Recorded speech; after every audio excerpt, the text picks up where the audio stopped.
Saludamos al sociólogo Mario Hunda. Él es catedrático e investigador de la Facultad de Ciencias Sociales de la Universidad Central del Ecuador.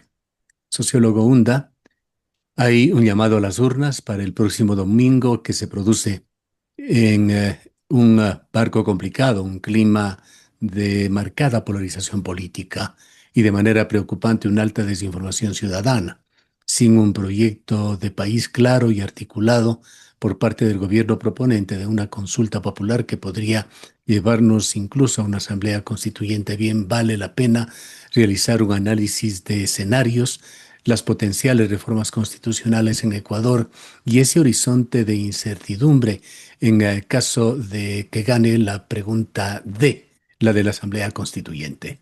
Bienvenido. Muchísimas gracias, Gustavo, por la invitación. Un saludo muy cordial a toda su audiencia. ¿Cómo ve usted la situación?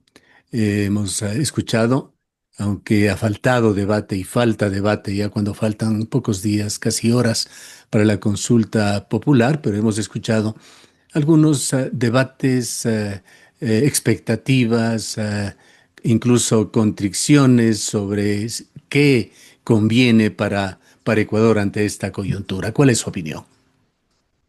Bueno, en primer lugar, es evidente que falta debate porque desde el inicio el tiempo que se dio para la campaña, es decir, para la discusión de los temas, para que la gente reflexione, lea bien no solo las preguntas, sino los anexos que casi nunca se leen y donde suele estar la letra pequeña de las consultas populares. Como digo, ha sido una de las campañas más cortas que hayamos tenido en todo este tiempo. Ahora, una campaña así de corta, obviamente que no da tiempo suficiente ni para el estudio, ni para la reflexión, ni para el debate. Así que yo creo que una primera cuestión parte del diseño de la consulta popular hecho por el CNE, que evidentemente conspira contra una una mejor manera en que los ciudadanos vamos a presentarnos frente a las urnas. Es una primera cuestión. Se ve un escenario con este alto desconocimiento de los ecuatorianos. Muchos sabrán ya las preguntas, poquísimos, muy pocos han leído la letra chica, los anexos. Y esta falta de conocimiento se ve agravada justamente por una campaña electoral que ha eludido el debate sustantivo. Sí, exactamente. Y con una serie de pronunciamientos y de propagandas que son más bien eh, mm, en negativo antes que en positivo, ¿no? Es decir, por ejemplo, uno abre el internet, entra a algún medio de comunicación cualquiera, y empiezan a salir las propagandas, salen montones de propagandas por el sí, cada dos párrafos hay una propaganda por el sí, pero la propaganda no es por la bondad del sí, ¿no? Sino que si votas por el no, vas a respaldar a quienes han querido incendiar la ciudad, por ejemplo, ¿no? A quienes quieren destruir el país, etcétera. Entonces, una campaña más de miedo, más de terror, que una campaña que lleve a ver la bondad de la propuesta hecha y que lleve a reflexionar, Y es ¿no? además una narrativa polarizante de o todo sí o todo no. Claro, exactamente, porque eso es lo que le interesa al gobierno. En primer lugar, hay que tener en cuenta que Noboa llega a la presidencia justo gracias a ese ambiente polarizado y a una campaña polarizadora que él llevó adelante para la reelección. Entonces yo creo que Noboa y sus asesores y su grupo de campaña, digamos así, viendo que el discurso polarizador le resultó ganancioso en la campaña por la reelección, digamos, vuelve en en la misma línea, de un modo agresivo que, como digo, no lleva absolutamente a ningún tipo de reflexión, sino a mover pasiones negativas, básicamente. ¿Y cómo aporta o confunde más la estrategia declarada por el presidente Daniel Noboa de ganar primero y luego explicar de qué se va a tratar ese proyecto, porque esto ha agudizado la incertidumbre y ha dejado las interpretaciones sobre qué pretende el gobierno de Daniel Noboa en el ámbito de la conjetura y la especulación. Claro, yo creo que esto refuerza aún más la irresponsabilidad con la que desde el poder y desde las instituciones estatales, incluido el presidente, se toma el tema de la consulta. O sea, ¿en qué elección se plantea, primero digan que sí y luego les cuento de qué se trataba? O sea, eso desde un punto de vista racional es inaceptable, pero el hecho de que se vuelva aceptable muestra el carácter irracional de la campaña en que estamos metidos y el ambiente irracional que se pretende alimentar para alimentar un determinado tipo de respuesta en las elecciones. Em, es, eh, es algo inaudito, pero uno escucha en la calle, a raíz de esto, a mí me ha llamado la atención, cómo mucha gente dice, bueno, sí, lo que pasa es que tenemos que tener fe de que va a hacer las cosas bien. Yo digo, a ver, digamos, no estamos eligiendo a un sacerdote, no estamos eligiendo a un obispo, o sea, no se trata de un Un acto asunto de de fe. fe. Claro, se trata de una decisión racional que tenemos que tomar los ciudadanos respecto a unas preguntas que el presidente nos ha puesto en la consulta. Ahora le preguntaría si es que a pesar de esta deliberada vaguedad, ¿es posible delinear los rumbos potenciales de una reforma constitucional, analizando los discursos, las críticas a la actual Carta Magna, la de Montecristi, y las justificaciones presentadas por el oficialismo? ¿Se puede inferir las áreas prioritarias que serían objeto de una reestructuración si el partido de gobierno obtuviera el control del proceso? Claro, yo creo que hay algunas cosas que se ven evidentes a partir de las preguntas hechas mismo y a partir de los discursos, explicaciones que han dado el propio Noboa, sus ministros o personajes próximos y afectos al gobierno que ya nos dan un cierto panorama general, obviamente no puntualmente, pero más o menos sabemos de qué se puede tratar. O sea, obviamente el tema de las bases militares que está en la pregunta, entonces se va a permitir cualquier tipo de base militar en el país. Este, mm, yo creo que se va a ir a un sistema político partidario mucho más restringido, ¿no? Y mucho más controlado por los grandes poderes económicos. Esto se infiere de la pregunta respecto al financiamiento a las campañas políticas en la consulta popular, porque si el Estado ya no financia, digamos, la campaña política, si ya no financia la capacitación política en los partidos políticos, es evidente que los partidos van a quedar presos del poder económico y los candidatos van a ser los candidatos de quienes tengan más recursos. Y la campaña va a ser la campaña de quien tenga más dinero. Entonces creo que eso también se va a hacer evidente. Me parece que va a haber una reducción de la representación ciudadana. Eso está en la pregunta sobre la asamblea. Hay provincias que quedarían con un solo representante. Eso va a impedir muy probablemente la presencia de mujeres en la asamblea, por aquello de que se suele poner en primer lugar de las listas a hombres. Va a eliminar la participación de minorías, entre comillas, de esas provincias y también de las provincias grandes en la Asamblea. Digo minorías, entre comillas, porque con el método DONT que se aprobó en la Asamblea en acuerdo entre Revolución Ciudadana y ADN, la representación se concentra en el partido que tiene más votación, no necesariamente el que tenga mayoría, ¿no es cierto? Entonces, alguien un partido que logre sacar un 25-30% de la votación puede llevarse el 100% de la representación o el 80% de la representación, lo que va a ir en desmedro de la participación democrática. Eso respecto a lo que está en las preguntas de la consulta. Ahora, Pero los más allá de cálculos eso, de politólogos van en el sentido de que no es posible con el método que se aplicaría que ningún partido o movimiento, ninguno de los dos polarizados en realidad, ADN o Revolución Ciudadana, podrían obtener una mayoría absoluta. bueno, yo creo que eso habría que ver, ¿no? Porque luego vendrá, digamos, el tema de los votos calificados, la votación calificada, depende cuál sea el resultado en cada provincia, ¿no es cierto? Yo creo que eso está por verse, ¿no? O sea, Queda también en el ámbito de la especulación. claro, queda en el ámbito de la especulación. Ya. Ahora, Ahora, reformas que van a venir. sí, adelante, por Reformas que favor. van a venir. O sea, uno, reformas laborales para precarizar el trabajo, para rebajar los ingresos de los trabajadores. Ya la ministra lo dijo, en ninguna parte del mundo pagan décimos, lo cual es mentira.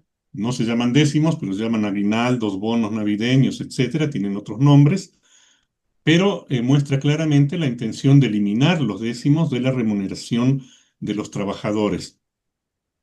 Hay varios, se ha dicho varias veces que hay una intención de rebajar incluso el salario mínimo vital existente a la fecha.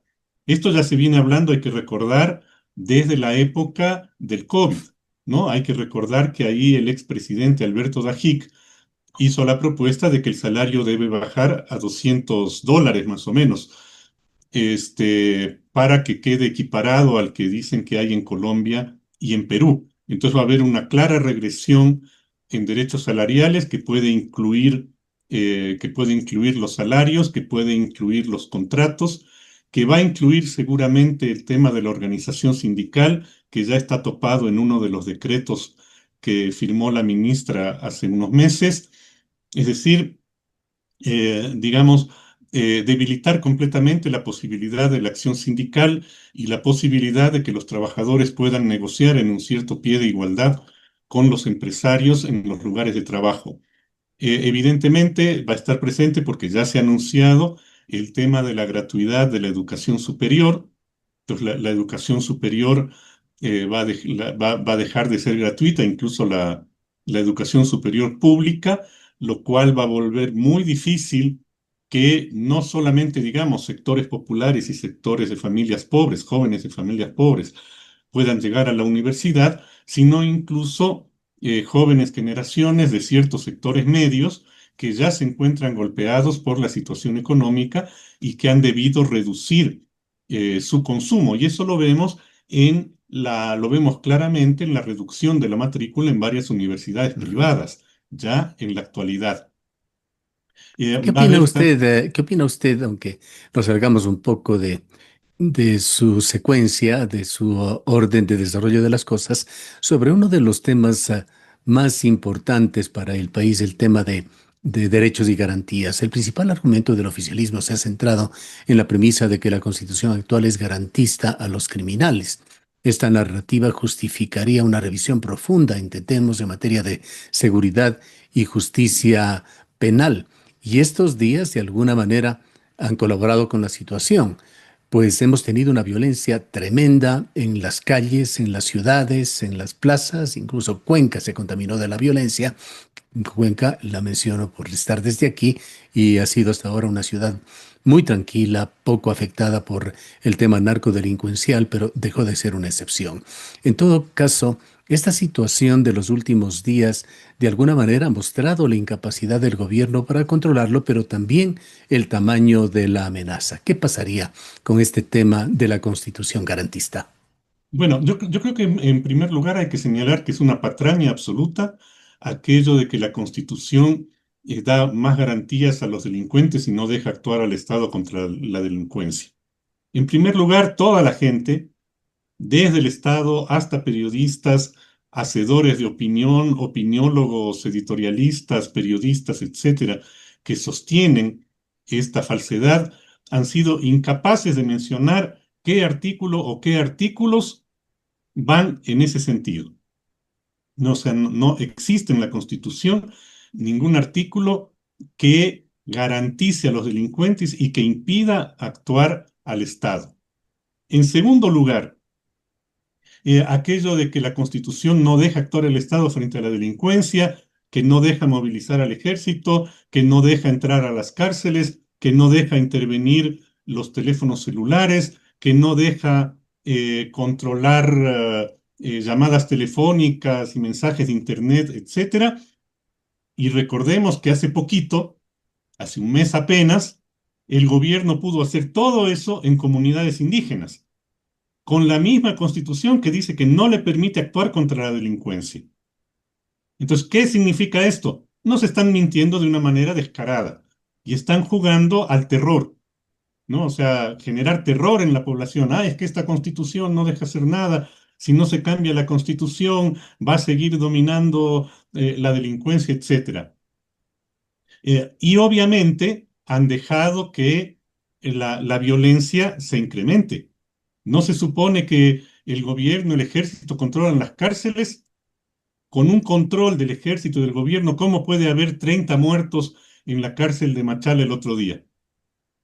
O sea, a uno le hace mal pensar, ¿no? Finalmente, el presidente, sin citar fechas, sin citar fuentes, sin citar datos exactos, nos dijo el otro día que ahorita 9 de cada 10 muertos es de ajustes de cuentas entre bandas delincuenciales.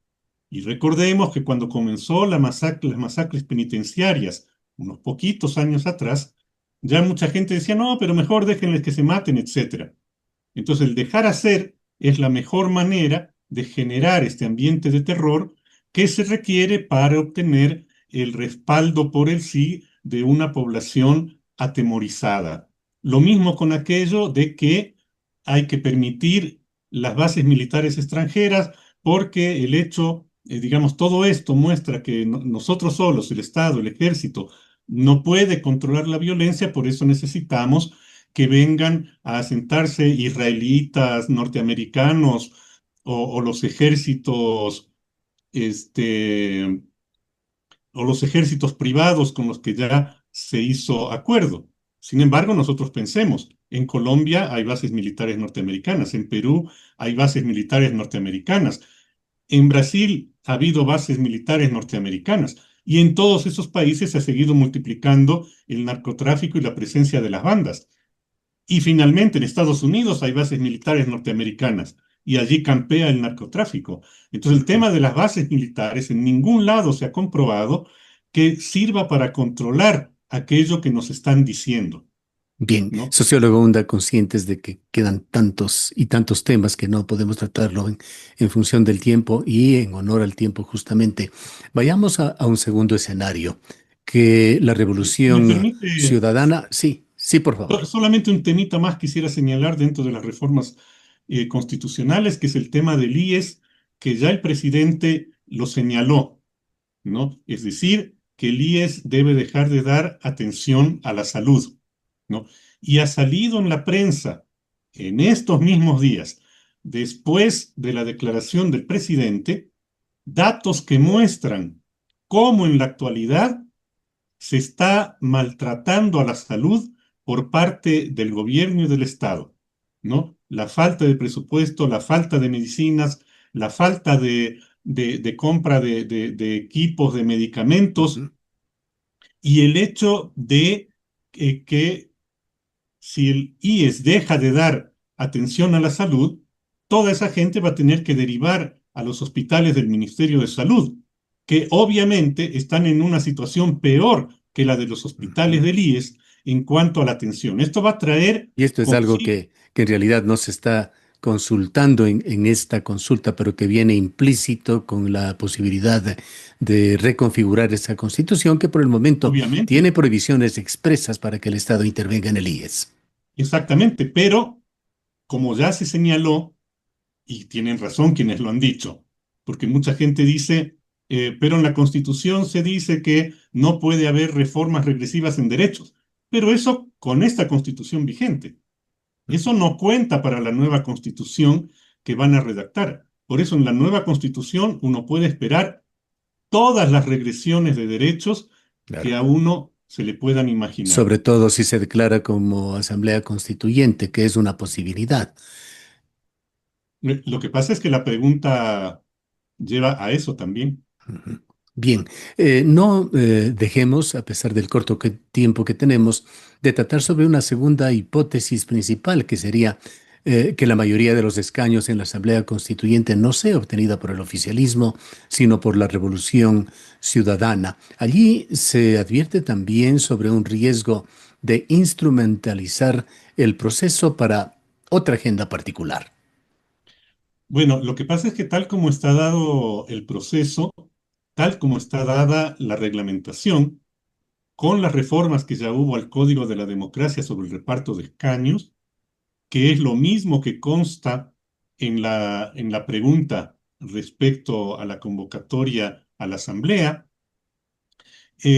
puede darse, digamos, el escenario que se va a dar en realidad es que ADN y Revolución Ciudadana se van a repartir la, no sabemos si la totalidad, pero casi la absoluta mayoría de los escaños en la Asamblea Constituyente. Y dentro de eso, igual puede darse que la mayoría caiga en ADN o que la mayoría caiga en Revolución Ciudadana. Es decir, el ambiente de polarización puede llevar bien a un lado, puede llevar bien al otro. Y en este caso, si ocurriera la hipótesis que usted menciona, pues le habría salido el tiro por la culata al gobierno.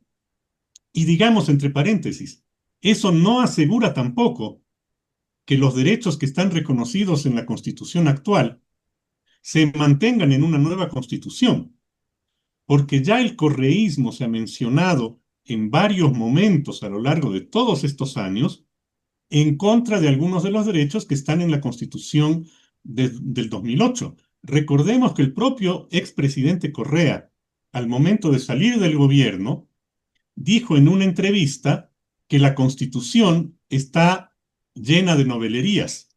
Eso quiere decir que el correísmo también estaría interesado en echar abajo algunas de los derechos, libertades y garantías que constan en la Constitución.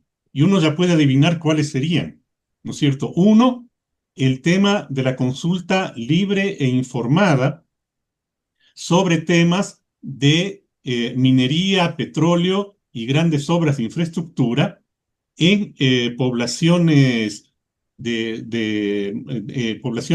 indígenas o en poblaciones no indígenas, pero que afecten al territorio, porque en eso están interesados tanto ADN como Revolución Ciudadana.